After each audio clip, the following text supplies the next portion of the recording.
Hi, everyone. Welcome to the lecture recording on Unit 1. This is the lymphatic system, immune system, and infectious diseases. Before we get into that, just as a reminder, this is not something that you have to watch. These lecture recordings are just supplemental. So if you want to get a bit more detailed information on some of the concepts covered in the textbook readings and in the guided notes, that's the purpose of these. It's just to see me and hear me talk a little bit about this stuff. Maybe it'll help kind of connect the dots with what you're reading. And it kind of gives me a chance to give you some different visuals that might help you understand things from a more complete perspective, or at least just from a different perspective. But the things that are going to be on your exams and your quizzes, those are the concepts I'm going to cover here for the most part. I'm not covering everything, but don't watch these as your only way to study for exams and quizzes, because you're not going to pass the class. And I made the quizzes and exams directly from the textbook readings, and all of those exam quizzes and questions are also found on the guided notes. And remember, the guided notes, those are not mandatory either. Those are optional. Those are for you to use as a study guide. I mean, you can absolutely get through this class just reading the textbooks, and then any other assignments that you have to do too. But you don't have to do the guided notes, and you don't have to watch these. These are just for you. And I'm going to try to keep these to 15 minutes or less. I've got only a handful of slides here, so we'll get through them. Okay. So I'm going to do a quick screen share. All right. So again, lymphatic, immune, and infectious diseases. So for the most part, there's three things to cover today, right? And I'm going to start off actually sort of backwards from the way that I laid them out in the title.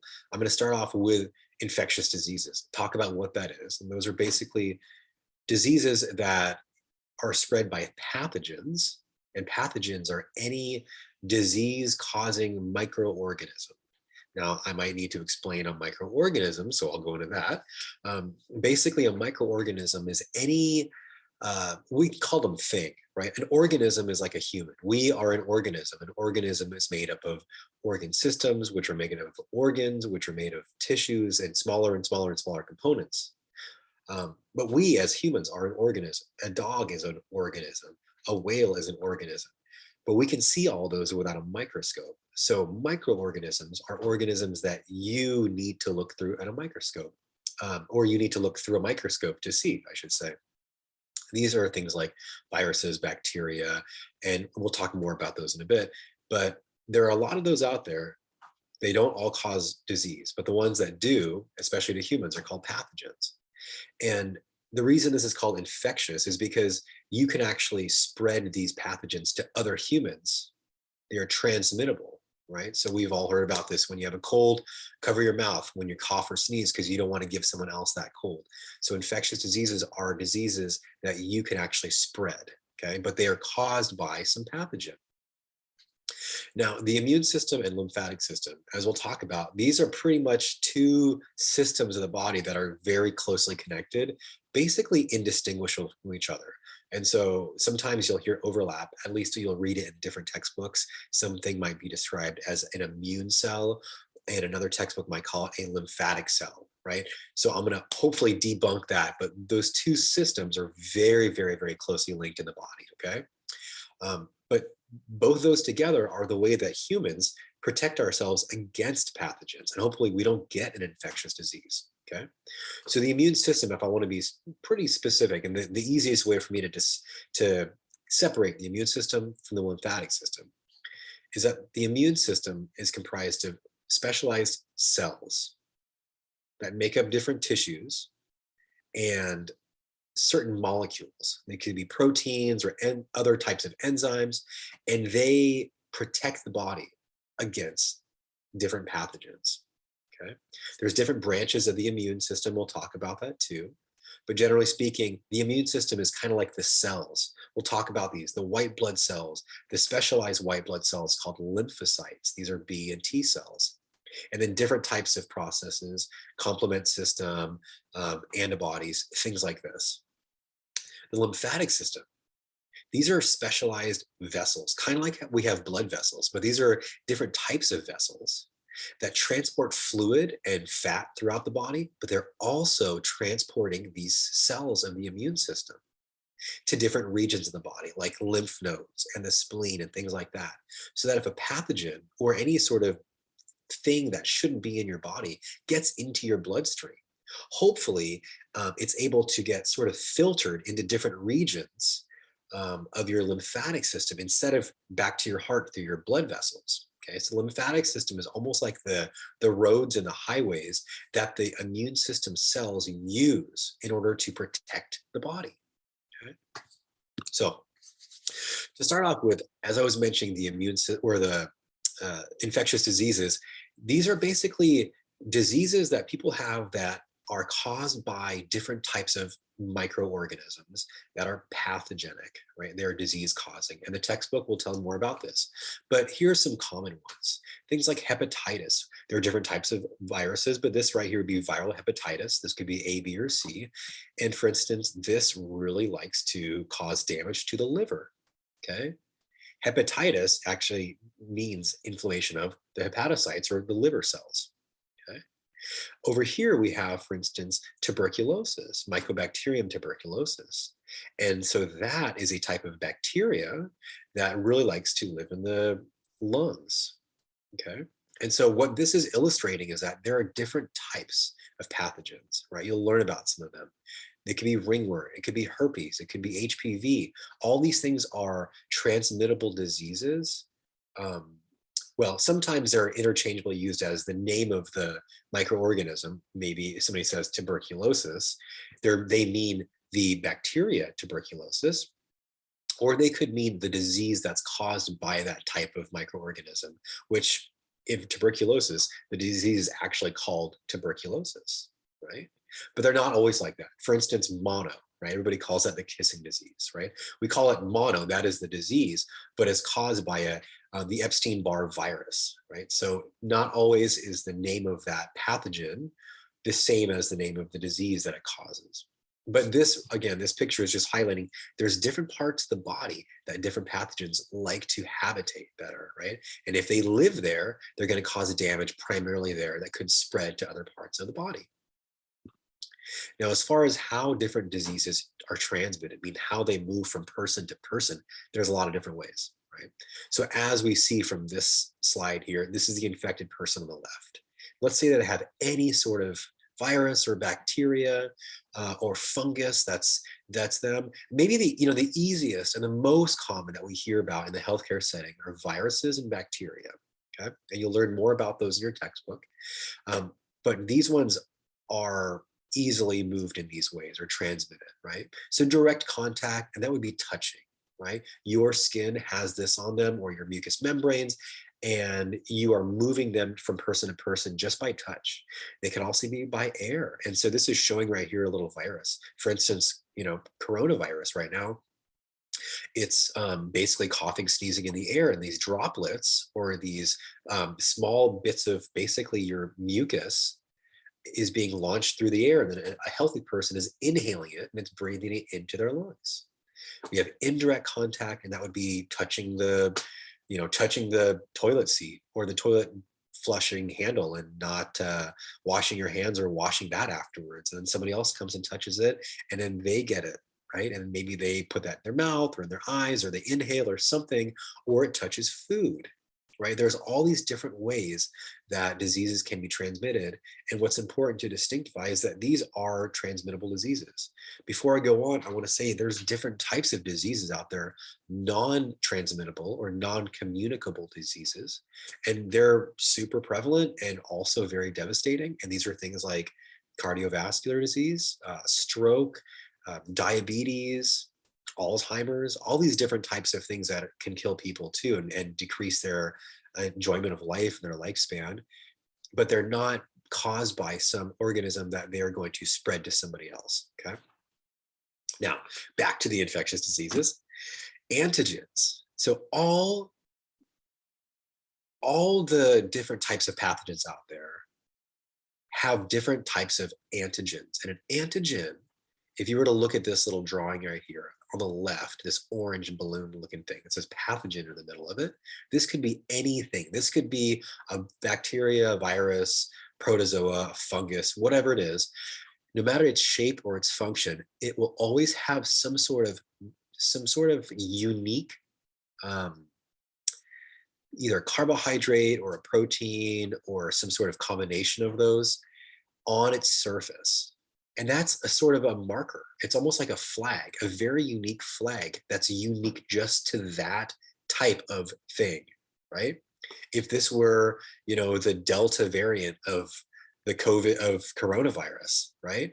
This would have its own unique antigen on it. If this were the Omicron, it would have a slightly different one, right? And that's just for that type of virus. Like every other viruses, the billions, trillions of other viruses out there, they all have their own unique antigen.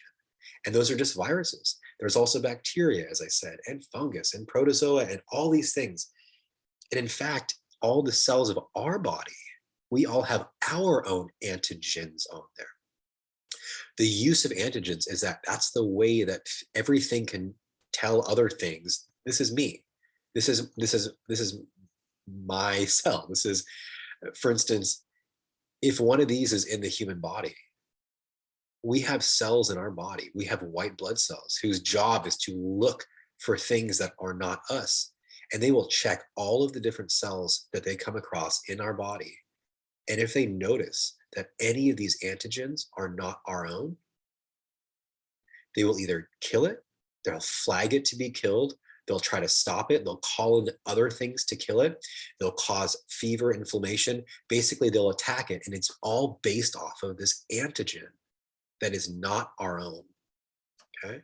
And as I said, we have our own antigens on our cells. And it's early on in our development that our white blood cells actually take inventory in our body, and they go around in all the different cells and they basically make inventory. They say, all right, what are all the different antigens that are, and again, my name is Sean, right? We're new here, like if you don't know me, but let's just say in this scenario, there's a little white blood cell going around in Sean's body going, all right, are you Sean? Yeah, you're Sean, you're Sean, you're Sean, you're Sean. And then someday, if it comes across either something that doesn't have my flag, so it's not Sean, or it's a mutated flag, which might indicate that that's a Sean flag, but maybe it's like there's cancer or there's a tumor or there's something wrong with it. I need to kill that, right? So that's the way the immune system that we're going to talk about next and the lymphatic system are actually going to identify things that are potentially pathogenic and they're going to hurt us and then try to get rid of them. Now, before I move on, antibodies are things that we're going to be producing in our immune system, floating around through our lymphatic system and our blood. These are basically the lock and key almost to the antigens. So if the antigens are, and you could say it either way, let's just say the antigens are a specific key, right? The antibody is a lock to it. In that, like a lock is very specific to a key, right? Only one key is going to open that lock, or one type of key. So what happens is the body, when it recognizes that there is a pathogen, it says, all right, well, first of all, we're going to try to kill it, but it's also going to have a memory of whatever that antigen is. And it's going to produce a complementary antibody that if it ever comes across that same antigen again, for instance, if that same virus comes back into your body again, you have these awesome little guys called antibodies. They're not cells, they're just molecules floating around in the blood, in the plasma, really. And if they ever come across one of these antigens again, it'll quickly and really effectively bind to it. It'll stop it, it'll try to kill it, and it'll call upon other things, particularly white blood cells, to come and kill it really fast.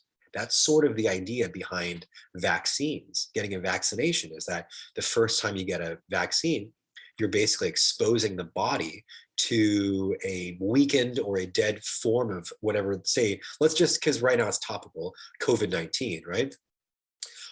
You get the vaccine and basically you're getting a live attenuated, which means it's they got some of the real virus, but they broke it down enough to where it's not going to do damage in your body, right? And so when it goes in there, your body recognizes it as foreign, tries to kill it, even though it's already dead. So hooray, good job. But it also produces antibodies. Okay? And the antibodies are going to be floating around in your blood. So then the idea is, let's say you go back in 2 weeks later to get your second shot or your booster shot, and all of a sudden you get this really fast fatigue and you're tired and maybe you get sick. This is really common with the second shot. A lot of people get sick. It's because you had this really quick, really powerful immune response, because all of a sudden all these antibodies that were waiting in case something ever happened again, they got triggered and activated and they came on. And then also, as I'll talk about later on, B cells and T cells, those also that had memory, they came upon and they said, all right, we're back in action and we're going to attack this thing. And that all leads to what we call an immune response. I'm sorry. All right, so that's all I wanted to say about basically the pathogens, the microbiology of the infectious diseases. So let's move on to how our body is going to be dealing with these things, right? We talked about antigens and antibodies. This is a good segue here. So the lymphatic system, okay? So lymphatic system, as you can see right here on the right, this is often like the forgotten body system. And it's because it sort of is, I think, shadowed behind the function of the immune system, which is to keep our body safe and strong, right? The lymphatics is basically, it's got three functions, and it's these great blood, it's not blood vessels because it's not transporting blood. It's these vessels that sort of parallel the cardiovascular system, the vessels of that. They call it the circulatory system. And they go all throughout the body, and they include a couple things like tonsils and lymph nodes and appendix and things like that. And what they're doing is they're providing a highway for the immune system cells that we'll talk about, things like the lymphocytes and the white blood cells, to circulate and try to fight off infectious diseases. There's a couple other functions though: fluid reabsorption and then fatty acid absorption. We'll talk about, or you can read more about that in the textbook, right? Before I go on though, I do want to say, in case you're already wondering, what's the difference between the lymphatic system and the immune system? They're virtually indistinguishable from one another. Okay. Oftentimes, you will hear somebody call something like, let's say, the bone marrow or the thymus. They are primary lymphatic structures. Sometimes you'll hear or read that those same things are primary immune structures. It's the same thing for the most part. I mean, tomatoes, because those two systems are so closely intertwined. Okay. So fluid reabsorption, we'll actually talk about that right now. So really quickly though, the fatty acid absorption, we'll talk about that more in the digestive system, but for the most part, we break down our food and we have to transport it back to our heart, and then we can actually do things with the little food particles that we break down. Fatty acids, and we can just call it lipids, right? That's the fat. Those are transported differently than carbohydrates and proteins. The lymphatic system is actually very important for transporting those. You'll learn more about that in the digestive system. But more related to this unit, the lymphatic system has a couple other important functions. So as far as fluid reabsorption goes, if we look here on the left, this is the circulatory system. Often it's called the cardiovascular system. You've got your heart and then the blood vessels, right? So the circulatory system, you're pumping blood throughout the body. Blood is made of plasma, and the rest of it is formed elements. Formed elements is like the red blood cells, white blood cells, platelets. The plasma has all the other stuff: hormones, antibodies, ions, bicarbonate, hydrogen ions, things like that, that's circulating through, and different proteins, I should say too, circulating throughout the body, right? So let's just say that you're some sort of tissue, like around here, right? It doesn't matter what kind of tissue you are. You need oxygen, and you need fuel, and then you need to get rid of carbon dioxide and waste products of some sort of metabolism, right? So you burnt down some glucose that you use to make ATP, and you need to get rid of carbon dioxide and whatever other junk is there, right? So the arterial brought the fresh blood in, moved into a capillary, and then what happens is blood, the formed elements, don't leave the capillaries. The plasma does. The plasma with small enough molecules like glucose and some ions and things like that, and they go into the cell, right? The space between the capillary and the cell is called interstitial space. Now, ideally, the fluid that left the capillary will get sucked back into the capillary through osmotic pressure, because not everything was able to leave the capillary. So some of the big things like proteins and albumin, Those are other plasma proteins that basically cause, through osmosis, water, which is the primary component of that interstitial fluid, to come back in to the capillaries. It pulls it back in, but not always. So sometimes that fluid just gets leaked out there. Like you see edema sometimes, just swelling in some part of the body. That could be caused by something being wrong with getting fluid back into the capillaries. Fortunately, we have this great lymphatic system, which is basically like the sewer of the body, right? So it catches any extra fluid so it doesn't just accumulate. It'll catch all that interstitial fluid and bring it back to the heart. And the reason it's called lymphatic system is because it creates lymph. So a lymph is the exact same thing as blood plasma. Once it's left the capillaries and gone into the interstitial space, it's now called interstitial fluid.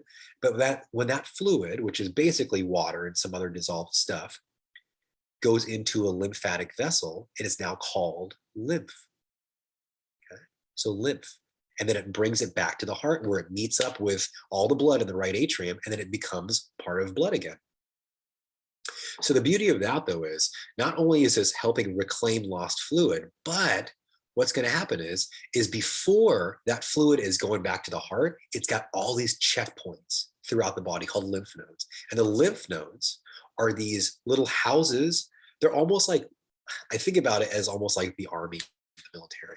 It's like little stations where you've got soldiers, which are our immune cells, that are all hanging out waiting for either some pathogen to actually get into there. If it got past our own skin and our own, we'll call them first line of defense, which we'll talk about. Our skin and mucous membranes usually keep things out of our body. But if some virus or bacteria or other pathogen gets in, hopefully it gets checked in all these checkpoints. And if there's anything there, it'll get killed. Okay. So those are the two big functions of the lymphatic system: fluid reabsorption, and then also sort of this immune cell housing and transportation. The third one, again, that's absorption of the dietary fats, but we'll talk about that in the digestive system. So the immune system. All right, so sometimes you're going to see these exact same tissues or regions called primary lymphatic or primary immune organs, or secondary lymphatic or secondary immune organs. So these are just, these are basically components or organs of the lymphatic, or you could call them the immune system, right? So for instance, the primary, and I'll just for this sake call them the immune organs because it says immune up here, are the bone marrow and the thymus. So the bone marrow, that is where all blood stem cells come from, whether they become eventually red blood cells, white blood cells, what have you, they all come from bone marrow, right? And so that's a primary site of where those come from. We're going to learn later on that in the immune system, we have lymphocytes, and those are a specialized type of white blood cells. Okay, there are B cells and T cells. B for bone, those are made in the bone marrow, and then they stay in the bone marrow to mature. The thymus, that is where some of those lymphocytes, they're called T cells, they're made in the bone marrow, but then they migrate to the thymus to mature. Okay. So those are called primary organs or primary structures. The secondary ones, these are basically where you can house those mature B and T cells. These are things like the lymph nodes, spleen, tonsils, and the different parts of the mucous membranes also. Now, we're almost done with this, only 2 more slides left. So the immune system, this is sort of the schematic for like how it is, because if you think back to like, say, the nervous system, right? There's different branches of it. There's a central nervous system and the peripheral nervous system. And if you remember this far back, they further subdivide into things like the motor and the sensory and yada, yada, yada. Well, the immune system is complex as well. And it's got 2 different arms or branches of it. But if you can understand it and view it like this, it'll help sort of clarify things. At least for me, when I'm able to see a visual and create something like this, it helps me kind of distinguish the difference. So how's the immune system? So this is how we generally have some resistance or deal with some pathogen. So we have things that are called innate or adaptive, right? Innate These are things that are non-specific, fast, and have no memory. And by that, I mean, when we have anything, it doesn't even matter if it's a virus. Maybe this is just some dirt, like we cut ourselves and just some dirt gets into us. We're going to have some things, and it's this first and second line of defense. That's what I'm talking about here, that are going to basically be kicked in, right? We're going to have, hopefully, we're going to have some mechanical barriers like our skin. Okay. We're going to have some chemical barriers like sweat, mucus, tears, saliva that all have some enzymes that are antimicrobial in case there's anything there, and biological barriers. So we could have some sort of other bacteria that's living on us that's good for us, that's competing with space for other things. So the first line of defense, these are all things that basically keep any pathogen or any sort of debris or anything that we don't want in our body out of our body. They are all not specific to whatever that thing is. If anything tries to get into us, they're going to block it. Now, if something does get into our body and it gets past those first line of defense things, we have other things. We have some cells, we call these natural killer cells, and different types of phagocytes. These are monocytes or macrophages. Monocytes actually just become macrophages, so you might hear those two types of cells. But basically, we have some cells that they will attack. And now that's when we start to get into these things a bit more, is those don't care what the thing is that they're attacking. They're not specific. They will attack anything that is not you based off of the antigens that are on its surface, right? They're also super, super fast, right? Like you've gotten cut or burnt before, and then within a couple of minutes, maybe hours, it's red and swelling, right? It's because there are some processes happening that are very, very quick, okay? With this, the last thing is no memory. So when let's say the cells, a natural killer cell or a phagocyte, they come across some, let's say a bacteria that got into your skin when you got cut, they're going to kill it. They're going to kill it really fast, and they're going to forget about it. They don't care about it. They're not going to take memory of the antigen. They're just going to know this was not an antigen in my body. I'm going to kill it, and then I'm going to get back to work. Okay. The other thing that's in the second line of defense is inflammation and fever. And this is often paired with the scenario that I've been talking about. You step on a nail or you cut yourself, and you start, if you haven't been washing it or cleaning it, it starts to get red, hot, painful, swollen, things like that. This is a normal process of the body. This is how we bring in more hot blood that will help stimulate our own white blood cells. It's actually going to bring in more white blood cells too, that will help stimulate their activity to break down whatever this pathogen or debris is. And it will change the pH of the environment to make it a little bit harder for some bacteria to live. And it will basically help get the process of healing going faster.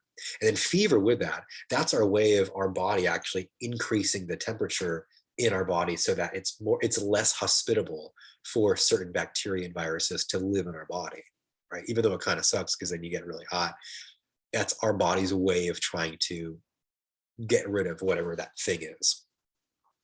So this is all the innate branch of the immune system. One thing I didn't mention, and I apologize, this is species resistance. And I should say this is the fact that some species are just naturally resistant to some things, right? Like, there's some animals that a virus will pass from one to the next, and then maybe it'll go from, let's say, a primate to a human. But how come, when I'm sick, my dog doesn't get a cold, right? Sometimes you'll hear, dogs don't get certain types of viruses that we do. And the idea there is that different species have their own innate resistance. Just the fact that their bodies are not the right environment for whatever that pathogen is to live and then to multiply. Okay. So let's say that let's follow the scenario. You got cut, some virus got into your body or bacteria, and so it got past the first line of defense. And then somehow the inflammation and fever kicked in, and the phagocytes tried to get to it, but they multiplied and they didn't get to it, right? This is scenario one. They didn't get to it. And somehow that, let's say that bacteria or virus said, all right, well, I'm going to now in this body. And it jumps into basically, it left a cell and it goes into the interstitial space. So from there, it's going to have a hard time getting in the blood vessel, but it could easily get into a lymphatic vessel. So now it's traveling to a lymph node, right? So when it's in the lymph node, and now it's going to encounter some of these B and T cells. And from there, hopefully, we will now do a few things. These B and T cells, these are white blood cells. Their job is to protect the body, but they have a few different things, right? They're very specific. These B and T cells aren't out hunting for just anything. They're hunting for certain things that have been presented to them before because they have a memory, right? We talked about antibodies, how they form in response to an antigen, right? Well, B and T cells, those were the ones that created those. Specifically, the B cells, they created the antibodies. They turn into plasma cells, which created antibodies. But B and T cells, these are like the specialized cells of like the snipers of the military. I don't actually know nothing of the military, so take it with a grain of salt when I talk about like who does what in the military, but they're specialized. They're just hanging out in different lymphatic tissues, waiting for their target, right? So they're very specific to what they kill. They're slow to react. And by that, I mean, let's say that you got your first COVID vaccine, right? You breached your line of defense. You got inflammation, fever, your cells, your natural killer and phagocytes came in, they did their thing. But also that's what happened is the B and T cells got wind of that. And here was the scenario too I didn't talk about yet. Let's say the bacteria and the virus, they got into your body, but they were actually killed by, some of the phagocytes. They never got past them. Still, it's very important here. There are certain phagocytes, dendritic cells, I think some macrophages. They're what's called antigen presenting cells. What they do is they're going to kill that thing and they're going to rip off the antigen. They're going to jump into the lymphatic system, swim over to a B and T cell and show it. They present the antigen to these specialized cells and they say, this is what I found. Have a memory of this. If you ever see it again, kill it. So what that B cell does says, cool, I'm going to make a bunch of antibodies based off of this and put them out in the body for later use. And I'm going to clone myself so that if anything like this ever shows up in my body again, I'm going to quickly have all my clones come out and kill it. And the T cells basically do the same thing too. T cells are even more direct with how they kill things, but they both do the same thing. They're based off of this whole antigen presenting idea. So later on, they can be real quickly stimulated if that antigen from that specific pathogen is ever in the body again, okay? And that's sort of what that primed is. They have to be taught in the beginning what that thing is. And then once they've been primed, which is like that first vaccine, the first shot, then the second time you get it, or if you ever encounter the actual virus again in real life, they kick it really fast. So they have a memory. That's the idea of a vaccination or the adaptive immune system is they adapt to what you've seen before. And now your body is, housing all this potential memory of how to kill certain things really well. I think it's awesome. The last two slides are sort of the cells, what we've been talking about. So in the innate immune system, we've got the lineage, all of them from adaptive and immune. These are all these hematopoietic stem cells, and hemo means blood. So we're talking about bringing about new blood. These are basically like blood stem cells, okay? So you've got you don't have to memorize this by any means, but this is sort of just a visual, right? One branch of them comes into those different types of white blood cells, right? Hopefully you've heard that term, never let monkeys eat bananas. Those are like the 5 types of white blood cells. That's where these are over here, right? Except for the lymphocytes. Those are over here. The fact is this is what we're talking about. The takeaway here is, what's the immune system? Specifically, the immune system are the cells, and the lymphatic system are the different vessels and the tissues that the cells go through and hang out in. Okay, so this is what those cells look like. And again, white blood cells, their job is they all target different types of things that are not you, or some of them actually target your own cells that have gone bad, right? And so this was just that last slide of sort of how you go from the innate branch of the immune system to adaptive, right? Let's say some microbe, and maybe this is a pathogen, maybe this is a virus, breaks through a surface barrier. So this would be some of the epithelium of your epidermis, your skin. It gets inside, and then one of your macrophages, which are a phagocyte. Macro is big and phage is eat. So these are big eaters. What they do is they come in, they engulf it, they eat it up, and they basically pass it on to a dendritic cell. And the dendritic cell is going to then pass it on as an antigen presenting cell to a T lymphocyte. It's going to activate a bunch of more of them. So it's going to duplicate itself. That is going to activate a B cell. The B cell is going to create some memory and multiply itself and create plasma cells that then create antibodies. So it's this awesome event, this awesome cascade of saying, all right, if you got through me, I'm going to somehow either kill you and then create a memory of you, or if it got past the macrophage, still the T cells and the B cells, they will probably find it and then kill it and then create the rest of this sequence. Okay. So that was it. That was a Unit 1 lecture recording. I hope you enjoyed it. Again, you don't have to memorize any of this. Hopefully it just connects the dots. And I look forward to hearing some questions, concerns, any feedback. And I look forward to watching all the introduction videos. All right.